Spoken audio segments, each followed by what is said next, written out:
देखो तुम लोगों को बताया था उस दिन में कि फैक्टर क्या होता है किसी नंबर का, बताया था, यानी गुणनखंड क्या होता है, क्या बताया था? फैक्टर बताया था कि जैसे मान लो 12 है ना, तो 12 में किस किस नंबर से डिवाइड लग जाएगा? 1 2 3 4, इसके बाद 6 और 12, इन सभी से लग जाएगा। तो 12 का ये सारा क्या है? फैक्टर है, यानी गुणनखंड है। हिंदी में गुणनखंड बोलते हैं, है ना। तो हमें पढ़ना है, एक क्या पढ़ रहे हैं हम? अलजेब्रा टॉपिक पढ़ रहे हैं। तो उसमें क्या देखते हैं, एक्स वाई वाले टर्म होते हैं, तो उसका कैसे फैक्टर देखोगे? तो देखो ध्यान से, जैसे मान लो एक नंबर है x² -4x+4, ठीक है, ये नंबर है। हमें चेक करना है कि x-2 इसका फैक्टर है या नहीं है। क्या x-2 इसका फैक्टर है या नहीं है? तो देखो फैक्टर का मतलब क्या होता है, इसको अगर हम इससे डिवाइड करें तो क्या आना चाहिए? रिमाइंडर 0 आना चाहिए, कंप्लीटली डिवाइड लग जाना चाहिए, वही होता है फैक्टर, होता है ना। बताया पिछले क्लास में तुम लोगों को बता चुका हूँ ये। इसको अगर इससे डिवाइड करें तो कंप्लीटली डिवाइड अगर लग जाएगा तो फैक्टर है, और कंप्लीटली डिवाइड अगर नहीं लगा तो फैक्टर नहीं है। तो एक तो तुम डिवाइड करके भी चेक कर सकते हो, लेकिन हम यहाँ डिवाइड करके चेक नहीं करते, हम चेक करते हैं फैक्टर थ्योरम से। किससे चेक करते हैं? फैक्टर थ्योरम से। तो देखो जिसको फैक्टर पूछ रहा है कि क्या पूछेगा, is x-2 a factor of x² -4x+4, क्या x-2 इस पॉलिनोमियल का एक फैक्टर है, ये पूछेगा तुमसे। ठीक है, ठीक है, चेक करो या वेरीफाई करो। हिंदी में पूछेगा कि क्या x-2 इसका गुणनखंड है। तो कैसे चेक करते हैं, देखो जिसको फैक्टर पूछ रहा है ना, उसको उसके इक्वल में हम 0 रख देते हैं। क्या कर देते हैं? 0 रख देते हैं, ओके। और वहां से हम x की वैल्यू निकालते हैं। क्या करते हैं? वैल्यू निकालते हैं। तो देखो यहाँ x-2 इक्वल में 0 है, ठीक है। तो इसका वैल्यू अगर हम इसमें से x का वैल्यू निकालेंगे तो क्या होगा? -2 इधर आएगा तो +2 हो जाएगा, 0 + 2 2 होगा। अब 0 + 2 होगा 2, तो इसको हम इसमें पुट करके देखेंगे। क्या करेंगे? पुट करके। मान लो इसको हम ऐसे लिख देते हैं px = ये है, ठीक है। तो हम क्या करेंगे, इसमें पुट करेंगे p। अब x का वैल्यू क्या पुट करेंगे? 2। अगर पुट करने के बाद और सॉल्व करने के बाद इसका वैल्यू 0 आ जाता है, क्या आ जाता है? 0 आ जाता है सॉल्व करने के बाद, तो ये इसका फैक्टर होगा।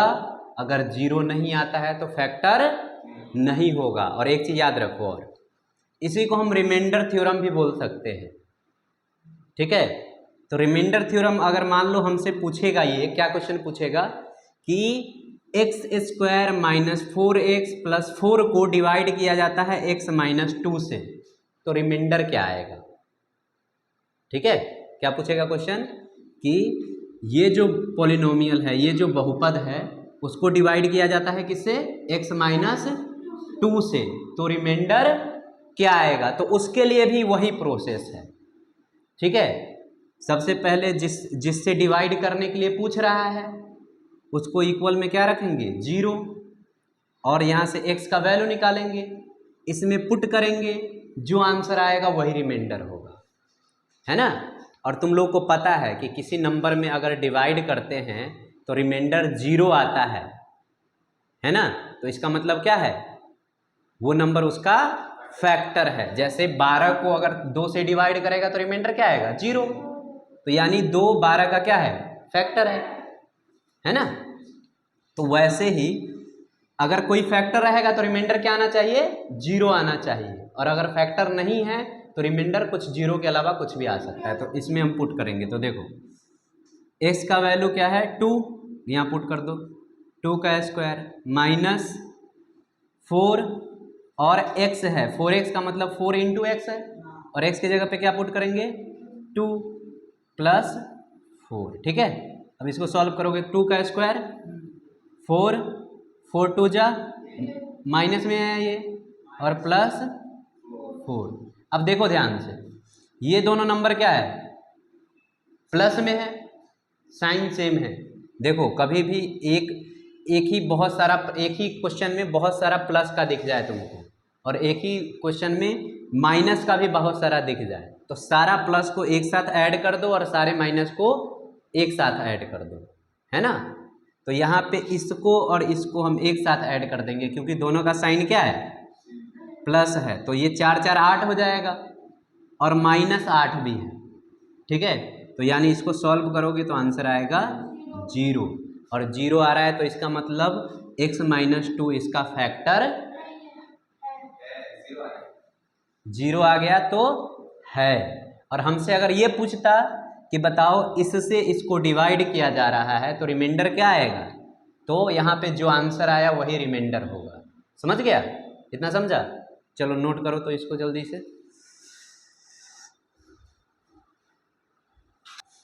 देखो आगे हम कुछ क्वेश्चन देखते हैं इस पे। जैसे तुम लोग का नए बुक का एग्जाम्पल नंबर 6 है, examine whether x + 2 is factor of x³ + 3x² + 5x + 6, ठीक है, एंड 2x + 4। देखो हमें चेक करने के लिए कह रहा है कि x + 2 जो है वो किसका किसका फैक्टर है, दो पोलिनोमियल का। मान लो पहला पोलिनोमियल है एक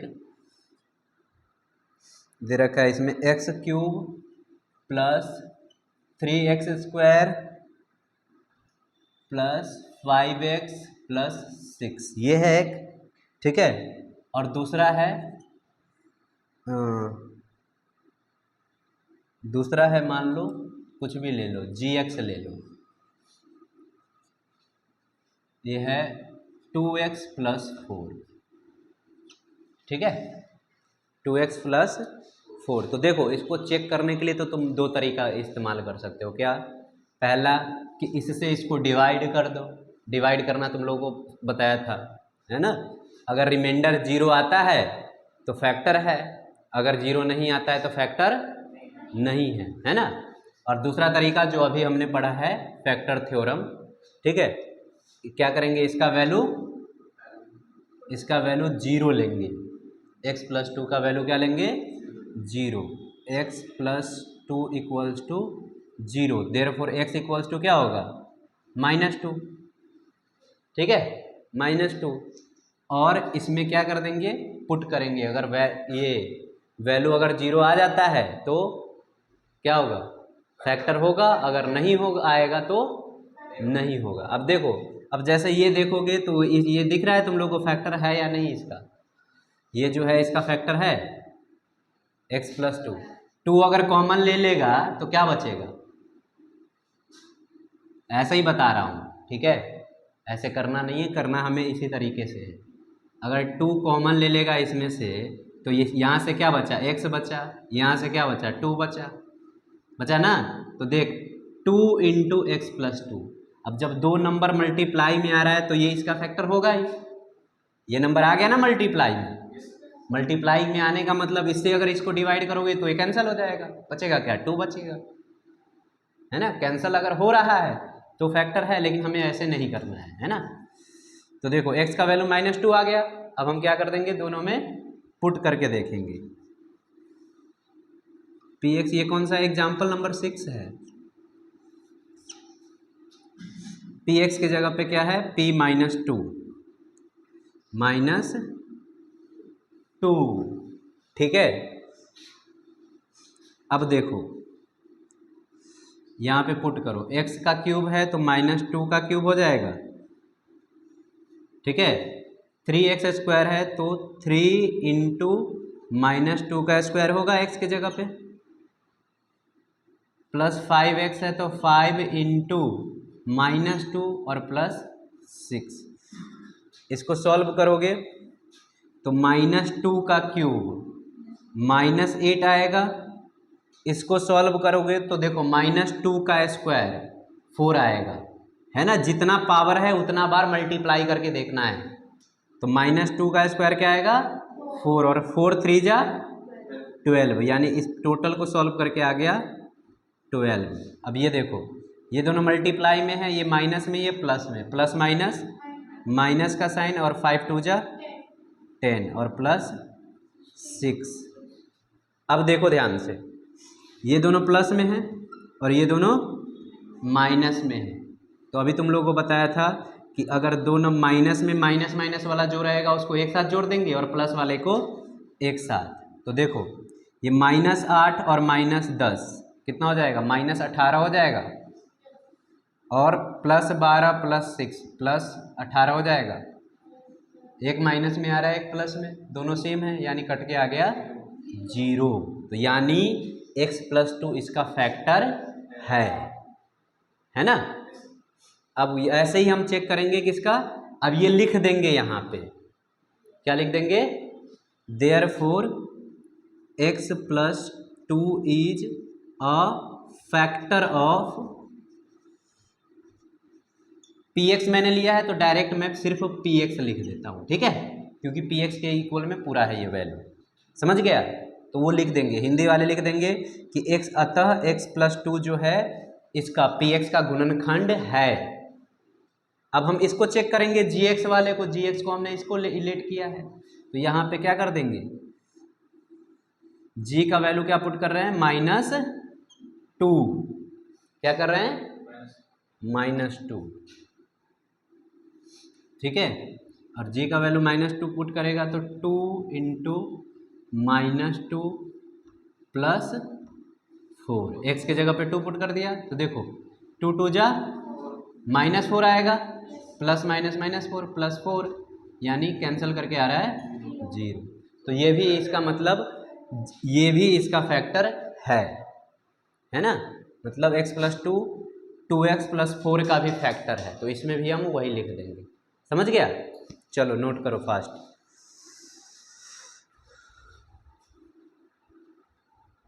देखो नेक्स्ट एग्जाम्पल है, एग्जाम्पल नंबर 7।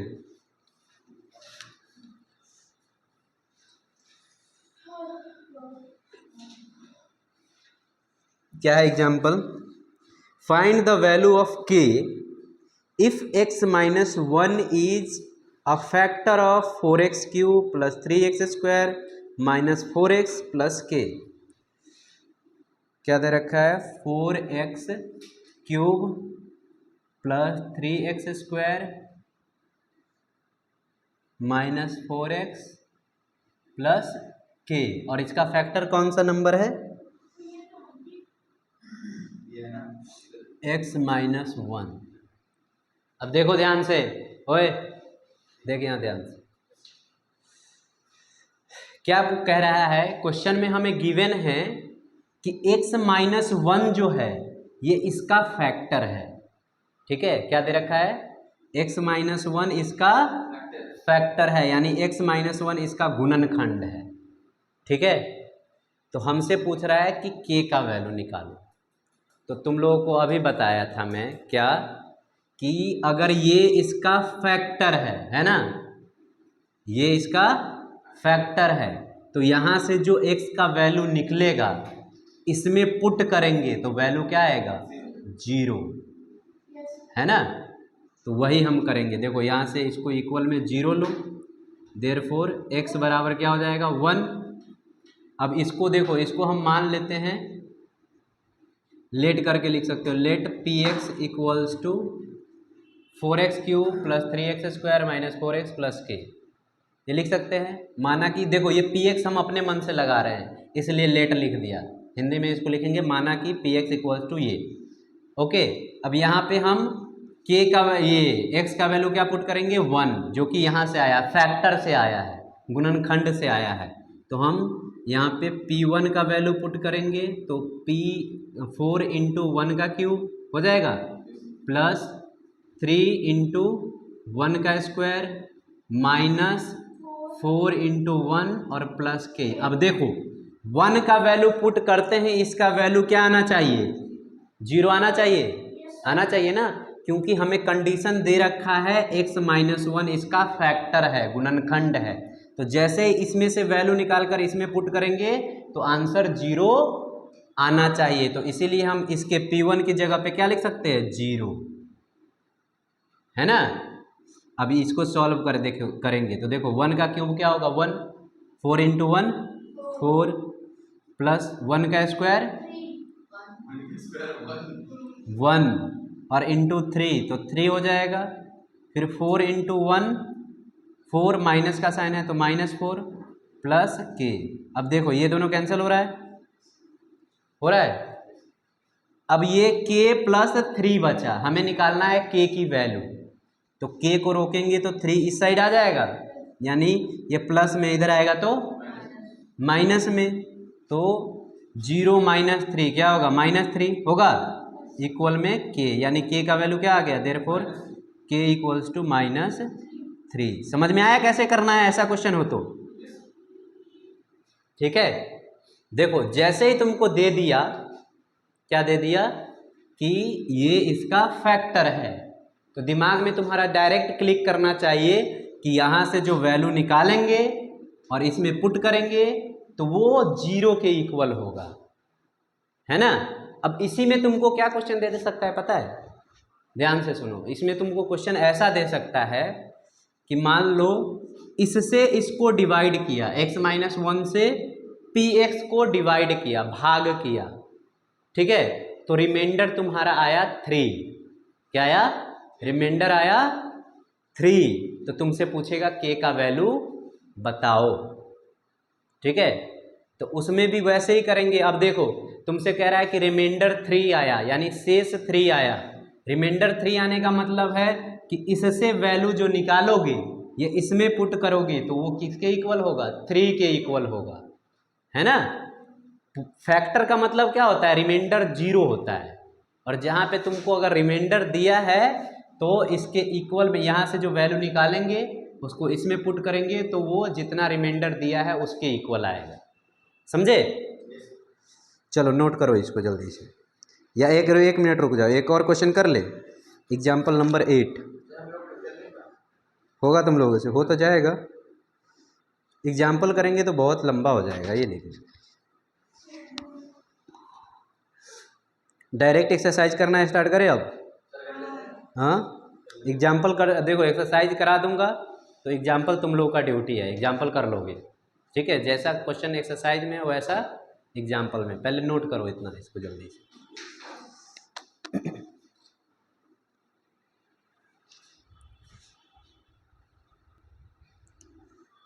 अब नेक्स्ट एग्जाम्पल कौन सा है? Example number 8। एग्जाम्पल नंबर 8 है ना? क्या है? नए बुक में 8 है, बताओ क्या है? 6x² plus 17x plus 5। तो देखो इसको दो तरीके से कह रहा है करने के लिए, है ना। एक मिडिल टर्म स्प्लिटिंग मेथड और एक फैक्टराइजिंग मेथड, फैक्टर थ्योरम से। तो देखो सबसे पहले हम इसको मिडिल टर्म स्प्लिटिंग मेथड से कर लेते हैं। क्या करते हैं? First term into last term, 6 into 5 कितना हो जाएगा? 30, प्लस का 30 आ रहा है, यानी बीच वाला नंबर जो है उसको हमें ऐसे दो नंबर में तोड़ना है कि मल्टीप्लाई करने पर 30 आ जाए और जोड़ने पर क्या आ जाए? 17 आ जाए, 17 आ जाए, है ना। तो सोचो क्या होगा? 15 और 2 होगा, 15 2 मल्टीप्लाई करेंगे तो 15 2 जा 30 और 15 प्लस 2 17 हो जाएगा। तो इसको हम ऐसे लिख सकते हैं x², 6x²। और देखो दो यहाँ पे प्लस आ रहा है और हमें प्लस करके लिखना है तो दोनों प्लस में ही होगा, है ना। 15x और प्लस 2x प्लस 5 ये आएगा। अब तुम लोग को बोला था अगर मान लो यहाँ माइनस आता तो दोनों किस में होता है? माइनस में, है ना। अब यहाँ से देखो इन दोनों में क्या कॉमन है, 3x कॉमन है, 3x कॉमन है, तो यहाँ से 2x बचेगा। ठीक है, जिसको नहीं पता है वो जाकर अपना पीछे का वीडियो देख लेना। अब यहाँ से क्या बचेगा, 5। इन दोनों में क्या कॉमन है, कुछ कॉमन नहीं है, यानी 1 कॉमन है ना। 2x प्लस 5, ये दोनों इक्वल आ रहा है, यानी हम सही जा रहे हैं, है ना। तो 2x प्लस 5 इंटू में 3x प्लस 1। ओके, हो गया फैक्टर है ये मिडल टर्म स्प्लिटिंग मेथड से। अब हमें इसको फैक्टर थ्योरम से करना है। किससे करना है, फैक्टर थ्योरम से। तो देखो ध्यान से, सेकेंड मेथड ये दे रखा है 6x² प्लस 17x प्लस 5, है ना। तो जहाँ पे फैक्टर थ्योरम आएगा क्या करना है, ध्यान से सुनो। जहाँ पे फैक्टर थ्योरम आएगा वहाँ पे जो x² के साथ जो क्या है, कॉफिशिएंट है, यानी जो नंबर है, इसका साथ जो गुना में नंबर है उसको हटा देना है हमें। कैसे हटाएगा, सब में से कॉमन ले लेंगे, है ना। क्या ले लेंगे, सारे में से कॉमन ले लेंगे। तो कॉमन लेगा तो देख क्या आएगा, इससे कॉमन ले लिया x², लेकिन इसमें तो है ही नहीं नंबर, कैसे कॉमन लेगा फिर। तो देख, जहाँ पे नंबर नहीं होता है वहाँ पे अपॉन में हम 6 लिख देंगे। ठीक है, अब कॉमन ले सकते हैं। ठीक है, अब 6 लिखा तो अगर मान लो कॉमन नहीं लेते तो ये ऐसे आता, क्योंकि ये 6 से 6 कैंसल, तो ये 17x ही है ना। अब इस 6 को हम बाहर ले लिए तो इसलिए इसका 6 यहाँ पे नहीं लिखा हुआ है। वैसे ही 5 में भी 6 नहीं है, तो यहाँ भी अगर कॉमन लेना है तो 5/6 हो जाएगा। बता, कोई डाउट। अगर इससे इसको सॉल्व करोगे ना तो यही आएगा। देखो 6 से x² को मल्टीप्लाई करोगे 6x², 6 से 17x/6 को करोगे 6 कैंसल, 17x बच जाएगा। इससे इसको मल्टीप्लाई करोगे तो 6 से 6 कैंसल, 5 बच जाएगा। ठीक है, अब देखो मतलब जो सबसे बड़ा पावर वाला होता है ना उसके साथ जो वेरिएबल होता है उसको हम हटा देते हैं। ठीक है, अब क्या करना है, लास्ट का नंबर क्या है, 5/6। क्या है, 5/6 है। तो देखो 5/6 इसका तुम्हें फैक्टर लिखना है। क्या लिखना है, फैक्टर, मतलब इस नंबर में किस किस नंबर से डिवाइड लग जाएगा। क्या, इस नंबर में किस किस नंबर से डिवाइड लग जाएगा। ठीक है, तो किससे लगेगा, 1/2 से लगेगा। अब सर फ्रैक्शन का कैसे पता करेंगे, है ना। देखो 1/2 से लग जाएगा क्योंकि नीचे 6 है ना, इसको डिवाइड करके ऐसे चेक कर सकते हो, 5/6 डिवाइड में 1/6।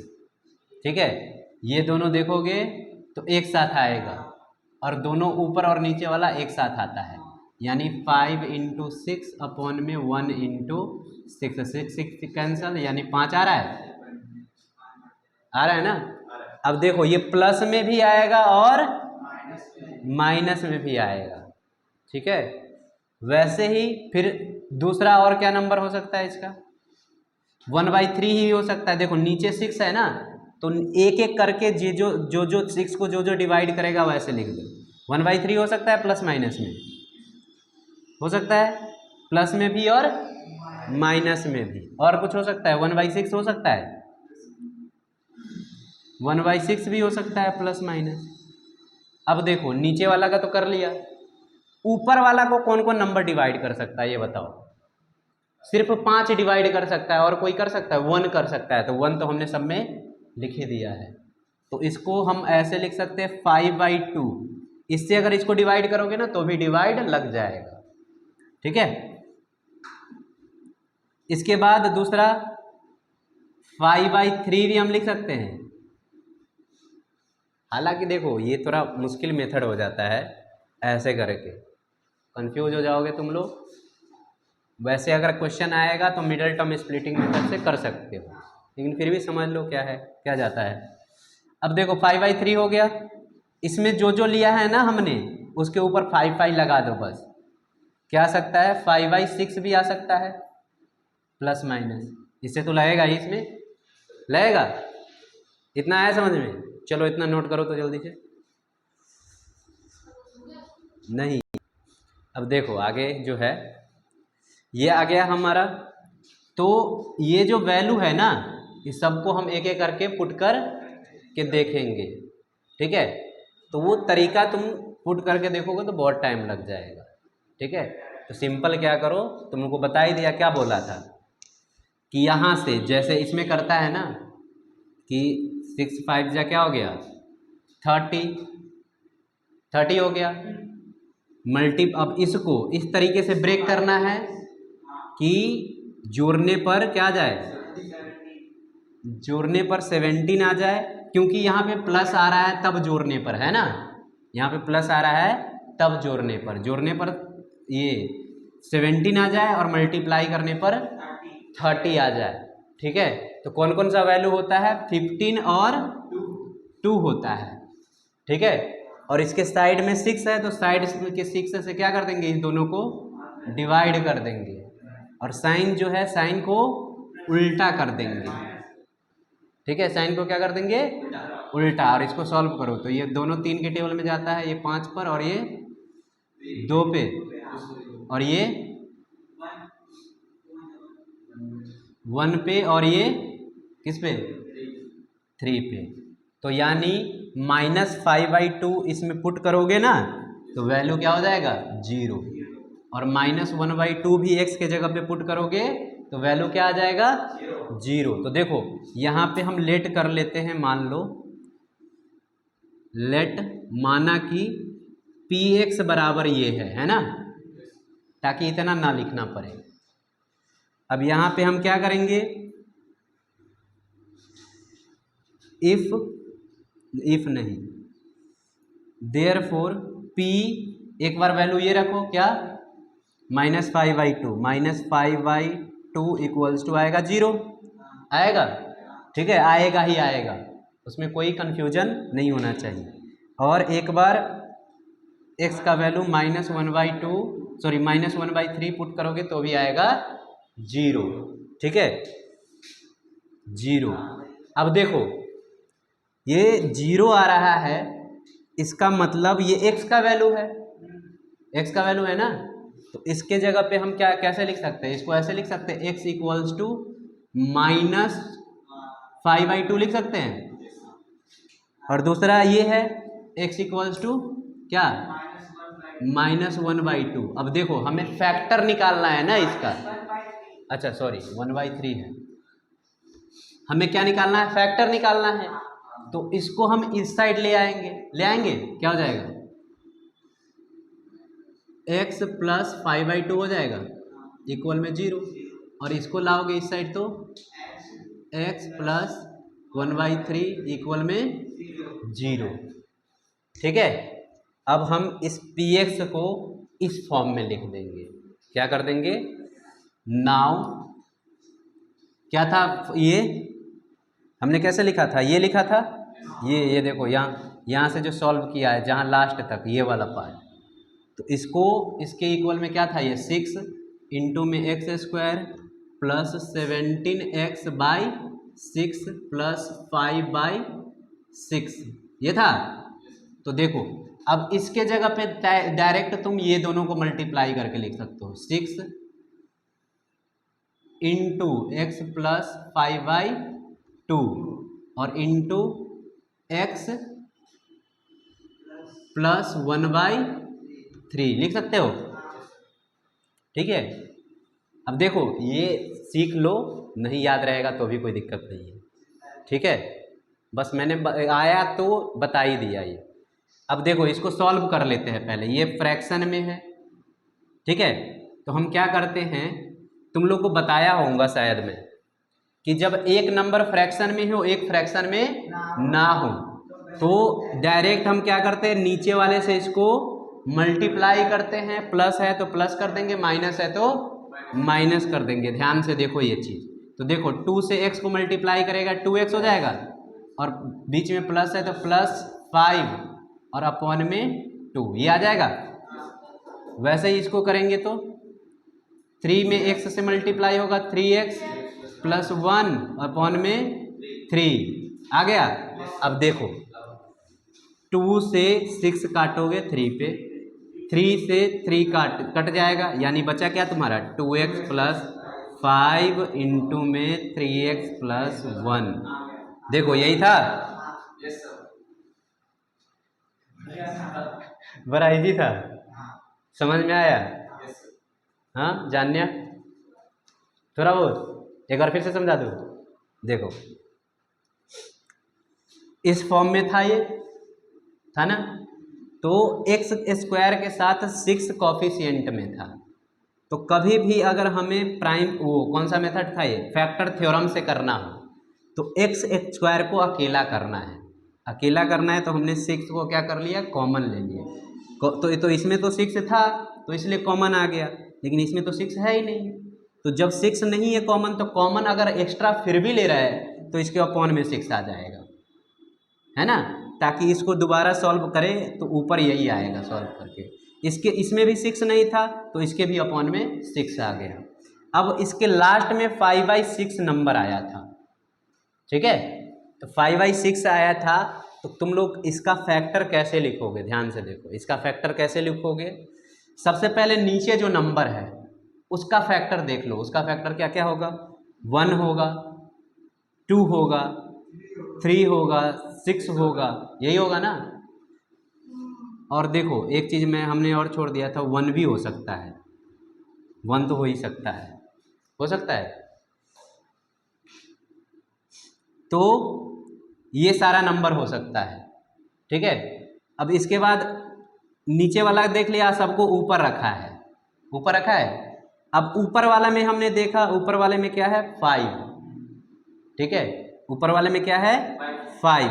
तो 5 का फैक्टर क्या क्या होता है, 1 और 5। तो 1 तो हमने ऊपर लिख ही दिया है, यहाँ पे अब क्या लिखना बाकी रह गया था, 5 रहना लिखना बाकी रह गया था, तो 5 लिख दिया, समझ गया। अब तुम लोगों को बताया था कि ऐसे जो चेक करोगे अगर तुम, तो वो तो बहुत टाइम लग जाएगा, ये अलग है ना। ऐसे चेक करोगे एक एक पुट करके, यहाँ पे x का वैल्यू है ना, तो क्या हो जाएगा, बहुत टाइम लग जाएगा। तो उसके लिए तुम लोगों को सिंपल तरीका क्या बताया था, जैसे हम मिडिल टर्म में करते हैं, मिडिल टर्म स्प्लिटिंग मेथड में, ठीक है, जो जो दो नंबर लेते हैं, यहाँ पे पहले इन दोनों को मल्टीप्लाई करके 30 आया, बीच में था 17 था, तो जोड़ने पर दो नंबर हमने लिया था, एक 15 और एक 2, ठीक है। तो ये दो नंबर आया था, तो हमने क्या किया था, जो लास्ट इसके x के साथ जो टर्म है उससे दोनों को क्या कर दिया था, डिवाइड, और डिवाइड किया था, साथ में साइन भी चेंज कर दिया था। साइन चेंज कर दिया था तो यहाँ से एक वैल्यू आया था -5/2, एक आया था -1/3, ठीक है। तो उन दोनों का वैल्यू अगर तुम इसमें पुट करोगे तो फिक्स है, आंसर क्या आएगा, 0 ही आएगा। तो x का एक वैल्यू हो गया -5/2, x का एक वैल्यू होगा -1/3, ठीक है। यहाँ से हम ये इसको इस साइड लाए तो ये वैल्यू आ गया, इसको इस साइड लाए तो ये वैल्यू आ गया। अब इसको हम इस फॉर्म में था, हमारा यहाँ तक था ना, अब इसको डायरेक्ट हम इस फॉर्म में लिख दिए, यहाँ से ये दोनों लेकर फिर सॉल्व कर दिए, तो आंसर आ गया ये, ठीक है। अब देखो, जिसको अगर नहीं समझ में आया है तो कोई दिक्कत नहीं है, अगर तुम्हें एक्स्ट्रा नॉलेज चाहिए तो ये करो, नहीं चाहिए तो मत करो, अगर कन्फ्यूजिंग लगता है तो, ठीक है। कोई कंपलसरी नहीं है कि ऐसा कुछ तुमको ये नहीं आएगा कभी भी एग्जाम में कि इसी मेथड से करो, तुम्हारा सिर्फ क्या आएगा कि फैक्टराइज करो, फैक्टराइज मतलब गुणनखंड करो, समझ गया। चलो नोट कर लो जल्दी से।